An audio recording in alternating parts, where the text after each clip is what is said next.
Hello दोस्तों, स्वागत है आप सभी का आपके अपने YouTube चैनल जिज्ञासा इंस्टीट्यूट में। देखें, आज हम लेके आए हैं प्रागैतिहासिक काल।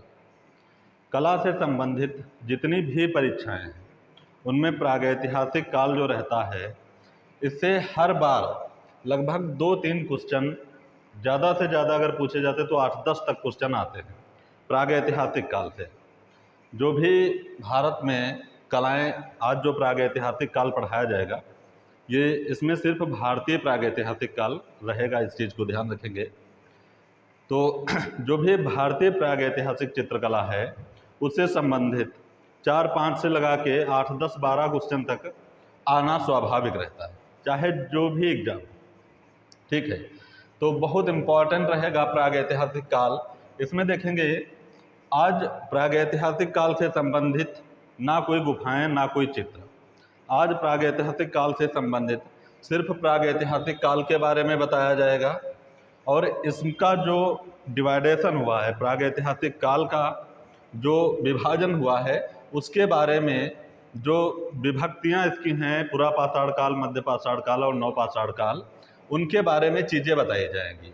तो आज देखें, प्रागैतिहासिक काल का पार्ट पहला रहेगा और जितने पार्ट आगे बनते जाएंगे उनको जो है प्लेलिस्ट में ऐड कर दिया जाएगा। तो सबसे पहले प्रागैतिहासिक काल स्टार्ट करते हैं। तो इसमें सबसे पहले प्रागैतिहासिक काल का अर्थ समझते हैं। देखें, सबसे पहले जो प्रागैतिहासिक काल रहेगा, तो प्रागैतिहासिक काल कहते किसको हैं? सबसे पहले तो ये चीज़ समझ लीजिएगा कि प्रागैतिहासिक काल किसे कहते हैं। तो देखें, यहाँ पर 2 कोटेशन लिखी हैं। पहला है कि वह काल जिसका कोई लिखित विवरण ना प्राप्त हुआ हो, उस काल को हम प्रागैतिहासिक काल कहते हैं या कह सकते हैं। तो सीधे से हमको यहीं से समझ आता है कि ऐसा काल जिसका कोई लिखित विवरण ना प्राप्त हुआ हो। ठीक, लेखन और तिथि का जहाँ से कोई साक्ष्य ना प्राप्त हो उसको हम प्रागैतिहासिक काल कहते हैं। दूसरे शब्दों में देखें, इस काल में मानव किसी तिथि और लेखन कला से परिचित नहीं था। तो कहने का मतलब वही है, बस यहाँ तरीका बदल दिया गया है। तो देखें, प्रागैतिहासिक काल समझ गए कि किसे कहते हैं।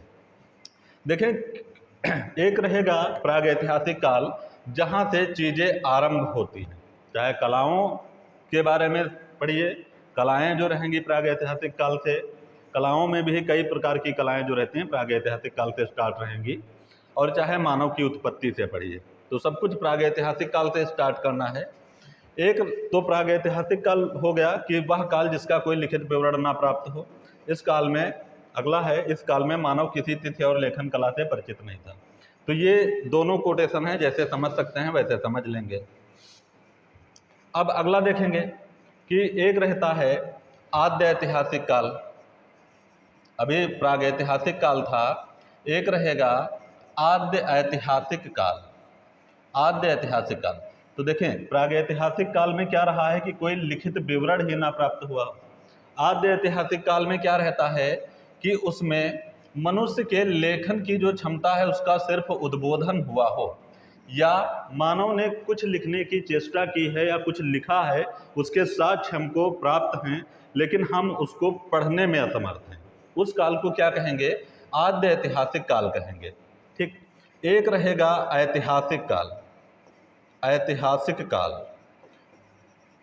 तो ऐतिहासिक काल देखें किसे कहते हैं? जहाँ से लेखन और तिथि दोनों के साक्ष्य प्राप्त हों, लेखन और तिथि के साक्ष्य प्राप्त हों और उनको हम पढ़ भी सकें, ऐसा काल क्या कहलाता है? ऐतिहासिक काल। तो जो संपूर्ण पीरियड है, संपूर्ण अवधि है, उसको 3 भागों में हम विभक्त कर सकते हैं। एक प्रागैतिहासिक काल, तो कला की दृष्टि से इसके 3 खंड किए जाएंगे, पुरापाषाण काल, मध्यपाषाण काल और नवपाषाण काल। उनको बारी बारी से पढ़ना रहेगा। एक रहेगा आद्य ऐतिहासिक काल। तो आद्य ऐतिहासिक काल में देखें क्या आएगा? सभ्यताएं आएंगी। सभ्यताएं, अब देखते हो कि जैसे भारत में देखते हो तो सैंधव सभ्यता है, वेस्टर्न में देखते हो तो मिस्र है, मेसोपोटामिया है, क्रीट है, मैसेनिया है। भारत में सैंधव के अलावा जैसे झोकर जाकर है, कुल्ली में ही है, झोप सभ्यताएं हैं, ये सारी सभ्यताएं रहती हैं। तो वहाँ से देखें जो लिपियाँ प्राप्त रही हैं, इसकी डिफिनेशन अभी यही बताई गई थी कि लेखन का या तो मनुष्य को उद्बोधन ही हुआ, लेखन उसको आता हो लेकिन उसको हम ना पढ़ सकें, या मानव को सिर्फ लेखन का उद्बोधन ही ज्ञान ही हुआ हो, ऐसे काल को हम आद्य ऐतिहासिक काल कहते हैं। तो देखते हो सभ्यताओं में या तो पिक्टोग्राफ है जिसको चित्रात्मक कहते हो, या हेरोग्लिफिक है जिसको पवित्राक्षर कहते हो, ठीक, या फनाकार वगैरह रहती हैं। तो ये जो रहती हैं लिपियाँ, तो उनको हम पूर्णतया पढ़ नहीं सकते हैं, इसलिए सभ्यताओं की कला को हम आद्य ऐतिहासिक कला कहते हैं। और जहाँ से लेखन और तिथि के साक्ष्य निर्धारण रूप से मिलने लगते हैं उनको हम पढ़ सकते हैं, वो काल ऐतिहासिक काल कहलाता है। तो प्रागैतिहासिक काल पढ़ रहे हैं तो इसका सीधे से मतलब ये है कि मानव द्वारा कोई लिखित विवरण ना प्राप्त हुआ हो, या मानव को तिथि और लेखन कला का ज्ञान ना हो, उस काल को हम प्रागैतिहासिक काल कहेंगे। ठीक, अगला देखें, यहाँ पे जैसे बताया गया है प्रागैतिहासिक काल, यहाँ पे ये 2 पॉइंट मेंशन किए हैं कि पाषाण काल और ताम्र पाषाण काल। तो थोड़ा ये समझ लेंगे कि ये यहाँ पर क्यों ऐसे दे रखा है, ताम्र पाषाण काल और पाषाण काल। देखें, जो प्रागैतिहासिक काल है उसमें जो मानव रहा, तो प्रारंभ में पता है कि मानव बंदर था, धीरे धीरे उसने उन्नति की और धीरे धीरे उसको सौंदर्य और अन्य चीज़ों का ज्ञान होना प्रारंभ हुआ। तो मानव का जैसे जैसे उद्बोधन होता गया, तो पाषाण काल को हम 3 भागों में विभक्त कर देते हैं, एक पूरा पाषाण काल, एक मध्य पाषाण काल और एक नवपाषाण काल, ठीक है। और एक रहेगा ताम्र पाषाण काल, जब मानव ने सर्वप्रथम धातु का मानव को ज्ञान हुआ, तो ये तांबे का ज्ञान हुआ, इसलिए इसको ताम्र पाषाण काल कहते हैं। तो प्रागैतिहासिक काल को एक तरीके से 2 भागों में बांट सकते हैं, एक तो पाषाण काल हो गया और दूसरा हो गया ताम्र पाषाण काल, ठीक। और पाषाण काल या प्रागैतिहासिक काल को हम 3 भागों में बांट सकते हैं। ये यहाँ पे बस था, चलें आगे देखते हैं। अब देखें यहाँ पे प्रागैतिहासिक काल, इसका टाइम पीरियड लिखा है। तो प्रागैतिहासिक काल, अभी इसका अर्थ वगैरह सब कुछ बताया जाएगा, थोड़ा सा बने रहेंगे। प्रागैतिहासिक काल, तो पहले इसका समय देखते हैं जो कि 30,000 से 3,000 BC है। जो ये समय है आरंभिक वाला, ये कितना भी पीछे ले जा सकते हैं। जैसे यहाँ पे हम 50,000 भी लिख सकते हैं, 50,000 या 60,000, 1 लाख, कितना भी पीछे ले जा सकते हैं। कला की दृष्टि से ये सबसे सही टाइम माना गया है, इसलिए यहाँ पर यही टाइम जो है वो मेंशन किया गया, 30,000 से 3,000 BC। अब देखें प्रागैतिहासिक काल के अन्य नाम। कला की दृष्टि से प्रागैतिहासिक काल को हम अन्य किन नामों से पुकारते हैं, तो देखें शैल चित्रकला कहते हैं, पाषाण काल कहते हैं, गुफाओं की कला कहते हैं और आदिकाल कहते हैं। तो ये प्रागैतिहासिक काल के अन्य नाम हैं, शैल चित्रकला, पाषाण काल, गुफाओं की कला या आदिकाल, ये सब प्रागैतिहासिक काल के अन्य नाम रहेंगे। अब देखेंगे अगला पॉइंट लिखा है, देखें यहीं से क्वेश्चन बनने स्टार्ट हो जाते हैं। यहाँ पर देखेंगे पृथ्वी पर जीवोत्पत्ति के आधार पर, मतलब जो जीवों की उत्पत्ति हुई उसके आधार पर जो प्रागैतिहासिक काल है, तो प्रागैतिहासिक मानव जो रहेगा तो उसका जो उद्भव हुआ है, मतलब जीवों का विकास, उसका क्रम बताया गया है यहाँ पे। जो जीवोत्पत्ति का क्रम रहा है, ठीक है, जो मानव के उद्भव या जीवों का विकास क्रम जो रहा है, मानव कैसे कैसे मानव हुआ। जब पृथ्वी शुरुआत में बताया गया कि एक आग का गोला थी, उसके बाद वो ठंडी हुई, ठंडी होकर पृथ्वी पर सबसे पहले कैसे जीव आए, उसके बाद में कैसे आए, उसके बाद में कैसे आए, और मानव किस भाग में आया या किस युग में आया। तो ये मतलब है इसका कि जीवोत्पत्ति के आधार पर जो प्रागैतिहासिक मानव था उसकी यहाँ पर विकास क्रम बताया गया है। तो देखें सबसे पहले पृथ्वी जो आग का गोला थी, उसके बाद जो पहला युग रहेगा, तो यहाँ पर जो वैज्ञानिक रहे उन्होंने 4 चरण बताए हैं। यहाँ पे 2 हैं, एक इसके नीचे है। सबसे पहला रहेगा एजोइक युग। एजोइक युग में सिर्फ पृथ्वी पर कोष्ठक जैव था, जीवों का विकास क्रम के आधार पर यह बंटवारा है, ये चीज़ ध्यान रखेंगे। तो एजोइक युग में कोष्ठक जैव था। ये पूछा जाएगा कि कोष्ठक जैव किस युग में था, तो एजोइक युग में। इसमें इसके अलावा कोई जैव नहीं पाए जाते थे। अगला देखेंगे पेलोजोइक युग है, इसमें अकशेरुकी प्राणी पाए गए। अकशेरुकी, जिनमें मेरुदंड नहीं होता था, ऐसे प्राणी अकशेरुकी पाए गए पोलोजोइक युग में या पेलोजोइक युग में, दोनों तरीके से लिखा मिल जाएगा। अगला है मेसोजोइक या मिसोजोइक। इसमें कशेरुकी जीव आए जिनको हम सेरीथ्रप कहते हैं। सर्वप्रथम कशेरुकी जीव जो हैं उनकी उत्पत्ति मेसोजोइक युग में हुई, जिनको हम सेरीथ्रप कहते हैं, जिनमें मेरुदंड पाया जाता था। रीढ़ की हड्डी जो है वो मीसोजोइक वाले में पाया जाता था। अगला देखेंगे 4 नंबर, जो इस बंटवारे में 4 क्रम दिए गए हैं, तो चौथे नंबर पर देखेंगे इसमें है सीनोजोइक युग। सीनोजोइक युग में स्तनधारी सॉरी सीनोजोइक युग में स्तनधारी जीव पाए गए। आधुनिक मानव उन्हीं का बदला हुआ रूप जो है वो आधुनिक मानव है। जो सीनोजोइक युग में स्तनधारी जीव पाए गए, उनका बदला हुआ रूप क्या है? आधुनिक मानव है। तो आधुनिक मानव किस युग में आया? तो ये जो सबसे लास्ट में रहेगा सीनोजोइक, इस युग में। तो सीधे से देखेंगे, इनको याद करने की एक ट्रिक बताया दे रहे हैं, APMS। ये है एजोइक, इसमें सिर्फ कोष्ठक जैव आया। और ये है पेलोजोइक, इसमें जो है अकशेरुकी आए, अकशेरुकी जीव। और मेसोजोइक में आए कशेरुकी जीव, जिनमें मेरुदंड पाया जाता था। और सीनोजोइक में आधुनिक मानव उसी का बदला रूप है। तो आधुनिक मानव सीधे से कह सकते हो कि आधुनिक मानव की उत्पत्ति किस युग में हुई? तो सीनोजोइक में हुई। तो ये चीज़ जो है जीवों का विकास क्रम जो रहा, कैसे कैसे पृथ्वी पर जीव आए, उनके बारे में ये बताया गया है। तो ये थोड़ा सा याद रखेंगे, नोट करके देखें। एक पॉइंट लिखा है कि धरती पर आधुनिक मानव जो है, जिसको होमोसेपियंस या वैज्ञानिक नाम जिसका होमोसेपियंस है, उसकी उत्पत्ति लगभग प्लेटोसीन युग में 5 से 3 लाख वर्ष पूर्व उत्तरी अफ्रीका में हुई। उत्तरी अफ्रीका को देखें, अफ्रीका जो रहता है, इसको मानव जाति का पालना कहते हैं। इस चीज़ को भी ध्यान रखेंगे। तो देखें, धरती, ये भी पूछा जाता है कि अत्यंत न्यूनतम युग कौन सा है? तो प्लेटोसीन युग जो रहेगा ये है। तो ये वाला पॉइंट भी याद रखना है, और वो जीवों का विकास क्रम था। चलें अब आगे बढ़ें, यहाँ तक क्लियर हो गया होगा। अब देखें, यहाँ पे है प्रागैतिहासिक काल, उसका अनुवाद और विभाजन यहाँ पे बताया गया है।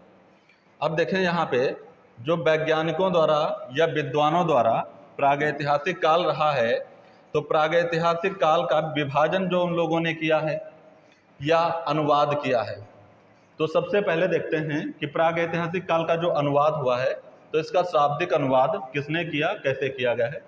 तो देखें, प्रागैतिहासिक जो है ये प्राक प्लस इतिहास से मिलकर बना है। ठीक, प्राक प्लस इतिहास से मिलकर बना है, जिसका शाब्दिक अर्थ क्या होगा? शाब्दिक अर्थ या अनुवाद प्री हिस्ट्री, मतलब इतिहास से पहले का युग। ठीक, जिसमें कोई लिखित साक्ष्य ना प्राप्त हुए हों। तो प्रागैतिहासिक शब्द जो है प्राक प्लस इतिहास का मेल है, जिसका शाब्दिक अनुवाद है प्री हिस्ट्री। सर्वप्रथम प्रयोग 1851 में, जो ये प्री हिस्ट्री शब्द है या प्राक प्लस इतिहास शब्द है, इसका सर्वप्रथम प्रयोग 1851 में डैनियल विल्सन द्वारा किया गया था। डैनियल विल्सन ने, इनकी एक पुस्तक रही है एनल्स ऑफ स्कॉटलैंड में, इन्होंने ये किया था। जो प्री हिस्ट्री का शाब्दिक अनुवाद है किसने किया? तो 1851 में डैनियल विल्सन ने एनल्स ऑफ स्कॉटलैंड में किया। तो ये तो हो गया शाब्दिक अनुवाद इसका। ठीक है, अब देखते हैं इसका विभाजन। तो देखें, मानव प्रकृति के आधार पर पाषाण काल को 3 भागों में बांटा गया, ये विभाजन है। अनुवाद तो समझ गए, ये यहाँ पे विभाजन है कि मानव प्रकृति के आधार पर। मानव की प्रकृति कैसी? मानव जब बंदर से लेकर मानव बनने तक का सफर। अब मानव बनने तक का सफर क्या है? बंदर मतलब उस टाइम जब मानव बदल रहा था, धीरे धीरे बंदर से मानव की तरफ वो आकार में चेंज हो रहा था, तो धीरे धीरे उसकी बुद्धि और विवेक जागृत होती रही। तो वो नई नई चीज़ें आविष्कृत करता रहा, नई नई चीज़ें खोजता रहा, अपना जीविकोपार्जन जो है उसको जो है सहज बनाने के लिए। तो वही पॉइंट लिखा है कि मानव प्रकृति के आधार पर पाषाण काल मतलब प्रागैतिहासिक काल, उसको 3 भागों में बांटा गया। ठीक, एक तो हम ये कह सकते हैं कि जो हमारा प्रागैतिहासिक काल है उसको हम 2 भागों में बांट सकते हैं। नंबर 1 पे अगर बात करें तो हम सीधे से कह सकते हैं पाषाण काल। तो पाषाण काल में हम कितने खंड रखेंगे? 3 खंड रखेंगे। और नंबर 2 पे हम क्या कह सकते हैं, ताम्र पाषाण काल। ताम्र पाषाण काल, देखिए पाषाण काल में मानव जो है वो अधिकांश पत्थरों से संबंधित था। फिर ताम्र पाषाण काल में उसने तांबे की खोज कर ली। तो एक तो ये है, तो ये चीज पूछी नहीं जाएगी। ये पूछा जाएगा कि मानव प्रकृति के आधार पर पाषाण काल को या प्रागैतिहासिक काल को कितने भागों में बांटा गया, तो 3 भागों में बांटा गया। हमने ये भी बता दिया है। अगर इस टाइप से पूछा जाता है तो समझ जाइएगा। अब देखें ये जो बंटवारा रहा है, जो ये 3 भाग इसके रहे हैं, तो ये किस विद्वान ने किए हैं, थोड़ा सा इस पर भी देखेंगे। तो यहाँ पर देखें जो 3 भागों में बांटा गया उसमें देखेंगे 1863 जो टाइम था 1863, इसमें लुब्बोक ने सर्वप्रथम प्रागैतिहासिक काल को 3 भागों में विभक्त किया। ठीक, जो ये 3 भागों में प्रागैतिहासिक काल का बंटवारा हुआ है तो वो किसने किया, तो लुब्बोक महोदय ने 1863 में। और किस पुस्तक या लेख में किया, तो प्री हिस्टोरिक टाइम्स में किया था इन्होंने। ठीक, और कौन कौन से बंटवारे रहेंगे, तो नंबर 1 रहेगा पुरा पाषाण काल, नंबर 2 रहेगा मध्य पाषाण काल और नंबर 3 रहेगा नव पाषाण काल। पुरा पाषाण काल को मेगालिथिक एज कहते हो, मेगालिथिक एज। और मध्य पाषाण काल को मेसोलिथिक एज कहते हो, मेसोलिथिक एज। और नव पाषाण काल को नियोलिथिक एज कहते हो। ठीक, बाकी जितने भी नाम रहेंगे जब इनकी डिटेल करवाई जाएगी वहां आगे बता दिया जाएगा। तो देखें 3 भागों में प्रागैतिहासिक काल को लुब्बोक महोदय ने 1863 में अपनी पुस्तक प्री हिस्टोरिक टाइम्स में बांटा था। 3 भाग कौन कौन से हैं, पुरा पाषाण काल, मध्य पाषाण काल, नव पाषाण काल। ठीक, ये पुरा पाषाण काल है और ये नव पाषाण काल है। दोनों की संधि कराने वाला जो पाषाण काल रहता है वो रहता है मध्य पाषाण काल। तो मध्य पाषाण काल को संधिकालीन भी कहते हैं काल, संधिकाल का काल, या इसी को संक्रमण काल कहते हैं, दोनों को मिलाने वाला या दोनों के बीच का काल। चलें नेक्स्ट देखते हैं। अब देखें जो यहाँ पे 3 भाग किए गए हैं तो इनको तीनों को बारी बारी से पढ़ना है। तो सबसे पहले हम पुरा पाषाण काल को पढ़ते हैं। तो सबसे पहले देखेंगे पुरा पाषाण काल।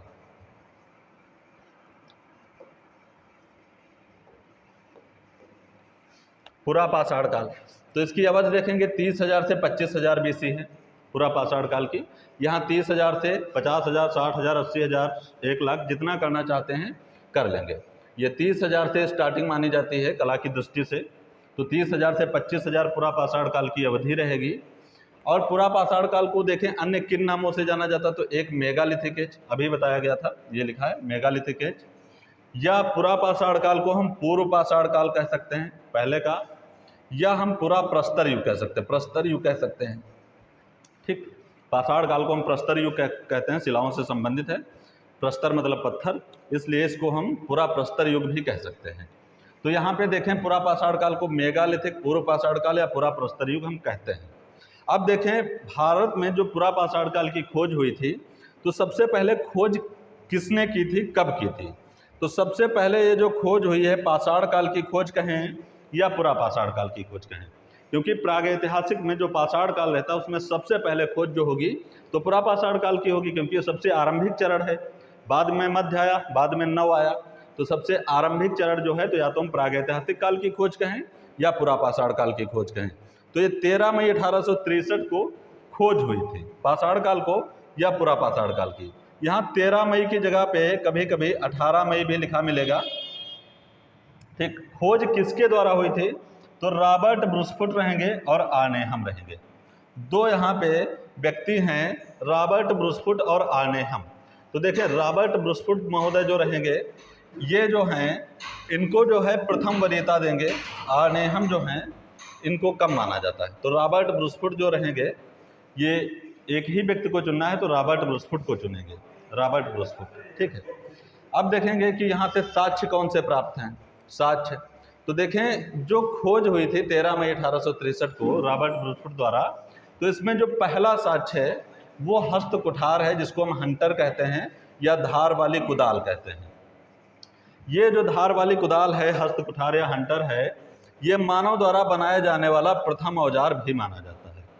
इसलिए इस चीज़ को इसलिए इस चीज को ध्यान रखेंगे। ये भी पूछा जाता है कि मानव द्वारा बनाया जाने वाला प्रथम औजार कौन सा है, तो यही हस्त कुठार या हंटर या कुदाल है या कुल्हाड़ी। ठीक, कुल्हाड़ी भी लिखा मिलेगा। तो सबसे पहले खोज में रॉबर्ट ब्रूसफोर्ड जी को क्या प्राप्त हुआ था, तो हस्त कुठार या हंटर। अब देखें ये खोज हुई कहाँ पर थी, तो औजार देखेंगे सबसे पहले वही जो औजार बताया गया वो कुल्हाड़ी है। अब ये देखेंगे जो साक्ष्य प्राप्त रहे हैं, ये जो कुल्हाड़ी है या हस्त कुठार है या हंटर है, कुछ भी कह लेंगे, तो ये जो साक्ष्य प्राप्त हुआ है 1863 में रॉबर्ट ब्रूसफोर्ड जी को, ये कहाँ से मिला है, तो ये साक्ष्य जो है ये पल्लावरम मद्रास तमिलनाडु से प्राप्त है। ठीक है, पल्लावरम से प्राप्त है, नहीं है तो मद्रास बताएं, वो भी नहीं है तो तमिलनाडु से, वो भी नहीं है तो क्या बताएंगे। सबसे पहले खोजे गए साक्ष्य कहाँ से प्राप्त हैं, तो दक्षिण भारत से। ठीक, दक्षिण भारत से प्राप्त है। तो ये इसकी स्थिति है कि सर्वप्रथम खोज जो रॉबर्ट ब्रूसफोर्ड द्वारा की गई या कुल्हाड़ी जहाँ से प्राप्त है, हस्त कुठार या हंटर, वो कहाँ से प्राप्त है, तो पल्लावरम से, नहीं है तो मद्रास या तमिलनाडु या दक्षिण भारत बताएं। अब देखें रॉबर्ट ब्रूसफोर्ड को यहाँ पे लिखा गया इनके बारे में, क्योंकि ये थोड़ा सा इंपॉर्टेंट रहते हैं रॉबर्ट ब्रूसफोर्ड, क्योंकि सबसे पहले प्रस्तर युग को, पाषाण काल को जो ज्ञान कराने वाले हैं, पाषाण काल का जो ज्ञान कराने वाले वो रॉबर्ट ब्रूसफोर्ड जी माने जाते हैं। तो इनके बारे में थोड़ा सा देखें, यहाँ पे चर्चा कर लेंगे, अगर इनसे कोई क्वेश्चन बनता है तो उस बारे में यहीं पे थोड़ा सा समझ लेंगे। तो देखें रॉबर्ट ब्रूसफोर्ड जी जो हैं ये जर्मन भूगर्भ शास्त्री थे, जर्मन के भूगर्भ शास्त्री थे। अब देखें इनके बारे में यहाँ पर 2 पॉइंट लिखे हैं कि भारत में सर्वप्रथम पुरापाषाण कालीन औजारों व अवशेषों, औजार कहो या अवशेष कहो, जो हस्त कुठार या हंटर मिला था किसको, रॉबर्ट ब्रूसफोर्ड को। कब, 13 मई 1863 को। कहाँ, तो पल्लावरम। तो भारत में सर्वप्रथम पुरापाषाण कालीन औजारों व अवशेषों या साक्ष्यों की खोज का श्रेय किसे जाता है, तो बेशक रॉबर्ट ब्रूसफोर्ड जी को जाता है। ठीक, इन्होंने तो खोज की थी। इन्हें इसीलिए कह सकते हो या इन्हें पुरापाषाणकालीन अध्ययन, पुरापाषाणकालीन अध्ययन का जनक या पिता माना जाता है।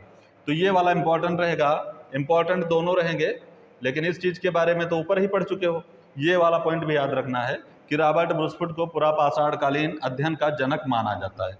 ठीक, ये वाला पॉइंट भी यहाँ पे याद रखेंगे, इंपॉर्टेंट रहेगा। अब देखें विशेषताएं, जो पुरापाषाण काल रहा है ये पुरापाषाण काल की विशेषताएं हैं। मानव की जो प्रकृति रही है, तो धीरे धीरे समय के साथ जो उसमें विवेक रहा है वो जागृत होता रहा है, इसीलिए जो उसके विवेक को 3 चरणों में बांटा गया। ठीक है, पुरापाषाण काल, मध्यपाषाण काल, नवपाषाण काल। तो नवपाषाण काल की सबसे पहले देखते हैं, पुरापाषाण काल वही चल रहा है। तो पुरापाषाण काल में जो विशेषताएं रहेंगी, उस विशेषताओं में मानव की सबसे बड़ी जो उपलब्धि थी वो आग की खोज थी, आग की खोज। तो पूछा जाएगा कि मानव ने सर्वप्रथम किसकी खोज की थी, तो ये बताना रहेगा कि मानव ने सर्वप्रथम आग की खोज की थी। ठीक, आग का प्रयोग जो मानव करते थे वो किस लिए करते थे, तो सर्वप्रथम मानव ने, बहुत सारी कहानियां सुनी होंगी कि जंगल में आग लग गई, आंधी चल रही थी, टहनियाँ उसकी रगड़ती रगड़ती आग लग गई, उसमें कुछ जानवर भून गए, तो जो मानव था, आदि मानव था, उसने पका हुआ मांस खाया तो उसको वो थोड़ा सा टेस्ट उसमें अच्छा लगा।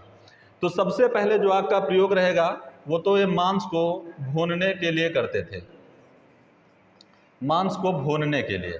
धीरे धीरे जो प्रयोग रहेगा इसको, तो उजाला करने के लिए, जंगली या हिंसक पशुओं से बचने के लिए, इस टाइप से ये सारी चीज़ों के लिए आग का प्रयोग करने लगे थे। तो आग की खोज कब हो गई, पुरापाषाण काल में। तो सबसे पहले मानव ने क्या खोजा, आग की खोज कर ली मानव ने।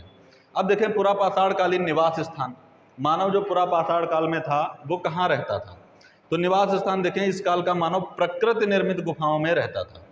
मानव में इतना विवेक नहीं था कि वो स्वयं से अपने लिए झोपड़ी, मकान, घर बना सके।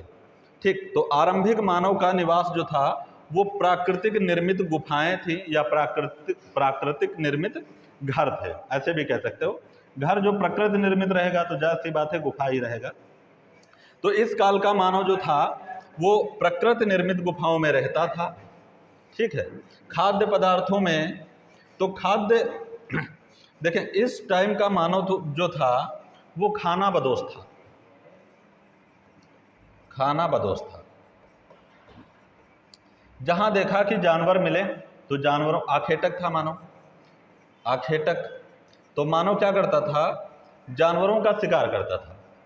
तो इधर उधर मानव घूमा करता था, तो अपना निजी निवास वो बनाने की चेष्टा भी नहीं की, ना उसने सोचा उस बारे में। एक जंगल में, मान लीजिए ये जंगल है, तो इस जंगल में जानवर हैं। अब मानव यहाँ पे अगर आखेट करेगा पशुओं का, तो यहाँ से मानो दूसरे जो जंगल रहेगा, दूसरा जंगल, उसमें भाग जाएंगे, तीसरे में भाग जाएंगे। जानवर भी तो डरते हैं, वो भी अपनी जान बचाने के लिए भागते रहेंगे। तो मानव प्रागैतिहासिक काल का आरंभिक चरण में कैसा था, खाना बदोशी था। तो वो खाद्य खाने में क्या खाता था, कंदमूल फल खाता था, फूल पत्ती ये जो कुछ पाता था, कंदमूल फल, और मांस खाता था। मांस, मानव में इतनी क्षमता, तब इतना ज्ञान नहीं था कि वो अपने मन चाहे जानवर का आखेट कर सके, उसका मांस खा सके। तो आरंभिक समय में बड़े पशुओं का इसने मांस खाया, बड़े पशुओं का। इसमें भी देखें, बड़े पशुओं का ही मांस क्यों खाया। यहाँ का जो मानव था वो औजारों में मोटे भद्दे औजार प्रयोग करता था। औजारों का ज्ञान उसको विशेषकर तो था नहीं, तो मोटे भद्दे औजार बनाता था मानो। बनाता क्या, बनाता तो था ही नहीं, समझ लीजिए जो मिल जाता था, मोटा पहाड़ था, फेंका के मार देते थे।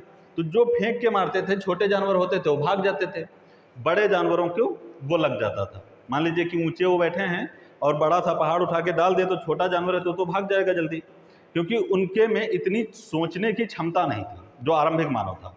तो उस टाइम का मानव क्या खाता था, मांस खाता था, और कंदमूल फल पत्ती जो कुछ पा जाता था वो सारी चीजें वो खाते थे। तो खाद्य पदार्थों में ये चीज समझेंगे कि प्रागैतिहासिक काल में जो आरंभिक चरण रहा है, उसमें मानो जो पुरापाषाण काल रहा है, तो कंदमूल फल और मांस खाते थे। निवास स्थान उनका खुद का नहीं होता था, प्रकृति निर्मित गुफाओं या घरों में वो रहते थे, ठीक। और सबसे पहले उन्होंने आग की खोज की थी पुरापाषाण काल में। तो ये चीजें हो गई। अब देखें इनका क्षेत्र मुख्य रूप से कहाँ था। जो पुरापाषाण कालीन मानव था उसका क्षेत्र देखेंगे कि उसका क्षेत्र कहाँ था। तो क्षेत्र देखें मुख्यतः दक्षिण भारत था, जहां से रॉबर्ट ब्रूसफोर्ड जी को हस्त कुठार या हंटर प्राप्त हुआ था। तो इस दक्षिण भारत में देखें क्षेत्र, तो पूर्व पाषाण युग का मानव, मतलब पुरापाषाण काल का या पूर्व पाषाण युग का मानव कह लेंगे। दक्षिण भारत में चेन्नई को मद्रास कहेंगे, चेन्नई के पास अंगोला चिंगलेपुत, ये क्षेत्र का नाम है, स्थान का नाम है अंगोला चिंगलेपुत, और कुडापा, इसको कुडापा या कुडापा कहेंगे, क्षेत्र तक सीमित रहा, ठीक है। समस्त भारतवर्ष में मानव उस टाइम नहीं था। तो जो पुरापाषाण कालीन मानव था वो दक्षिण भारत तक सीमित रहा। दक्षिण भारत में अंगोला चिंगलेपुत और कुडापा तक ही सीमित रहा था। तो इस चीज को ध्यान रखना है। अगला देखेंगे, भूगर्भ शास्त्रियों के अनुसार दक्षिण भारत का क्षेत्र सबसे प्राचीन क्षेत्र माना जाता है, ठीक, वेरी गुड। जो हमको साक्ष्य प्राप्त है वो भी दक्षिण भारत से प्राप्त है। जो हमको मानव की सीमा प्राप्त है वो भी दक्षिण भारत तक रही है। तो इसीलिए भूगर्भ शास्त्रियों ने कहा है कि मानव उस टाइम का दक्षिण भारत तक सीमित था, और दक्षिण भारत जो उसका था वो प्राचीन क्षेत्र के रूप में था। तो देखें, भूगर्भ शास्त्रियों के अनुसार दक्षिण भारत का क्षेत्र सबसे प्राचीन क्षेत्र माना जाता है, जहां अनेक पुरातन प्रस्तर युगीन स्थलों की खोज हुई, ठीक। वहीं पे उस टाइम के स्थलों की खोज हुई, पुरापाषाण कालीन या पुरातन प्रस्तर युगीन जो स्थल रहे हैं उनकी खोज हुई। तो यहाँ तक चीज़ें शायद समझ गए होंगे हमारे हिसाब से, तो इसमें कोई दिक्कत है नहीं ऐसी। अभी पुरापाषाण काल से ही चीज़ें जो हैं वो विधिवत बताई जा रही हैं, तो यहाँ पूरी डिटेल में चीज़ें बताई जाएंगी। अगला देखेंगे, प्रमुख हथियार। ये जो प्रमुख हथियार बताए जा रहे हैं ये सिर्फ पुरापाषाण काल, देखो जितनी चीज़ें अभी चल रही हैं ये सिर्फ पुरापाषाण काल की हैं। जब मध्य पाषाण काल आएगा तो उसके बारे में बताया जाएगा, नवपाषाण काल आएगा उसके बारे में बताया जाएगा। तो प्रमुख हथियार देखेंगे, अनगढ़ पत्थर। अनगढ़ पत्थर मतलब ये नहीं है जैसा पत्थर उनको मिल जाता था, भद्दे बेडौल जैसे भी, अनगढ़ पत्थर, कामा, हड्डी व लकड़ी के मोटे भद्दे औजार मानव इस टाइम का निर्मित करता था। देखिए, हड्डी के जो साक्ष्य वगैरह हैं नवपाषाण काल में मिलेंगे, हम बता देंगे कि कहाँ पे ऐसे साक्ष्य मिलते हैं, तो वो अलग चीज़ है। लेकिन साथ में कह सकते हो कि अनगढ़ पत्थर हड्डी व लकड़ी के कैसे औजार प्राग ऐतिहासिक काल में पुरा पाषाण कालीन जो मानव है प्रयोग करता था? मोटे और भद्दे या बेडोल। ठीक, बेडोल। तो ऐसे मानव जो है हथियार प्रयोग करता था पुरा पाषाण काल में, जिनमें से देखें फ्लेक्स है, गडासे, चापर है, खुरचन स्क्रैपर है, हैंड एक्स क्लेवर है जिसको विदारक परशु कहते हैं। तो इस हिसाब से इस डिजाइन में वहाँ के कुछ मिले हैं, इसलिए ये प्राग ऐतिहासिक काल में जो पुरा पाषाण काल पीरियड है उसमें ये औजार मिलते हैं।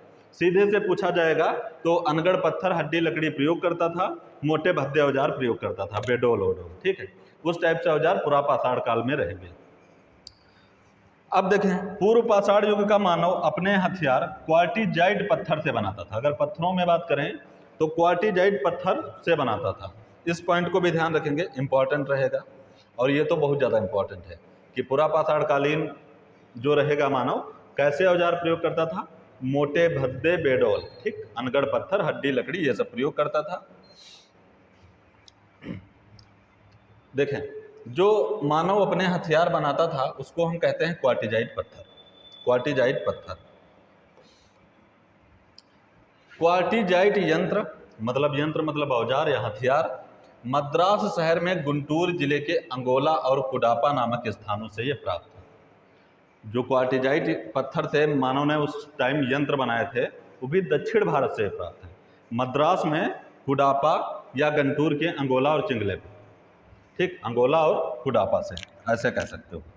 तो ये उस टाइम जो क्वार्टिजाइट यंत्र थे तो वो प्राप्त हुए हैं। अब देखें, एक स्थल रहता है पुरा पाषाण कालीन,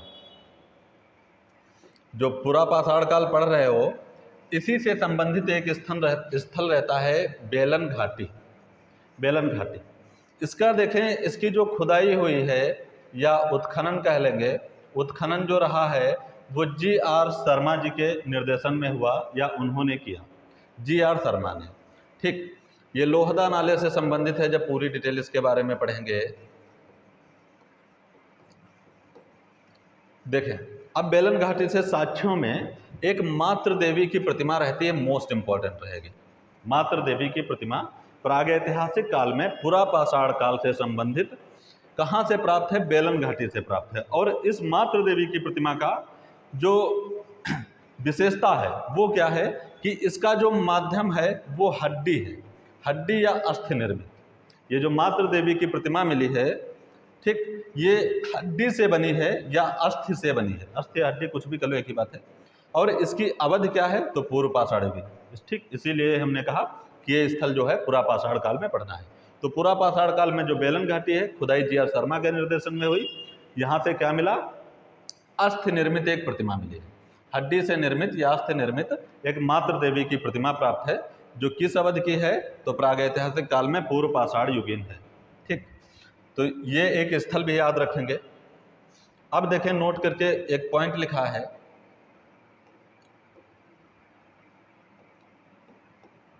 देखें, कुछ वर्ष पूर्व ही मध्य प्रदेश के मुरैना जनपद, इसको मोरैना कह देते हैं, तो मोरैना जनपद के पहाड़गढ़ सियोरपुर कला क्षेत्र में करीब 25,000 वर्ष पुराने चित्र डीपी द्वारकेश ने खोजे थे।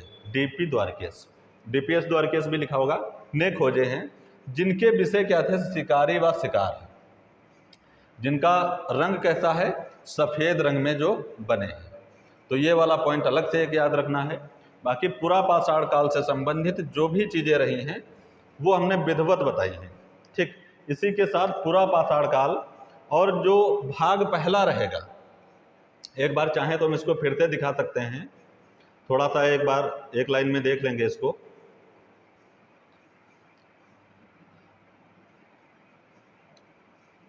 ठीक, देखें, जो डिवाइडेशन हो गया प्रागैतिहासिक काल का 3 भागों में, पुरा पाषाण काल, इसके नाम हो गए और इसकी खोज हो गई, खोजकर्ता हो गए, क्या मिला? साक्ष्य हो गया, और कहाँ से मिला? स्थान हो गया। किसके? फिर जो रॉबर्ट ब्रूसफुट खोजकर्ता रहे हैं, इनकी ये विशेषताएं जो 2 यहाँ पर मेंशन है मोस्ट इंपॉर्टेंट रहेंगी, याद रखेंगे इनको। और सबसे पहले मानव ने पुरा पाषाण काल में आग की खोज की, और निवास इसका क्या था? प्रकृति निर्मित खाद्य पदार्थों में कंदमूल, फल और मांस खाता था। और क्षेत्र इसका दक्षिण भारत में चेन्नई के पास, अंगोला, चिंगलेपुट या मद्रास के पास और कुडापा वगैरह तक रहेगा। दक्षिण भारत सबसे क्षेत्र जो है प्राचीन क्षेत्र माना गया है। प्रमुख हथियारों में अनगढ़ पत्थर, लकड़ी, हड्डे के मोटे और भद्दे या बेडोल औजार बनाता था। ये औजार कुछ लिखे हैं।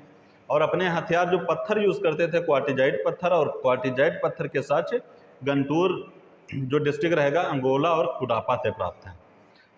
और बेलन घाटी यहाँ से इम्पोर्टेंट रहेगी, कई बार पूछी जा चुकी है। तो बेलन घाटी की खुदाई या उत्खनन जी आर शर्मा मातर देवी की प्रतिमा मिली जो हड्डी या अस्थि निर्मित रही है। अवध इसकी पूर्व पाषाण युगीन रहेगी, ठीक है। और ये वाला पॉइंट याद रखना है।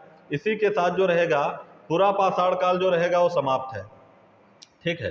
प्रागैतिहासिक काल से संबंधित जो भी डिटेल रही है उसमें पुरा पाषाण काल जो रहा है, तो पुरा पाषाण काल पार्ट 1 में यहाँ पे बताया गया है।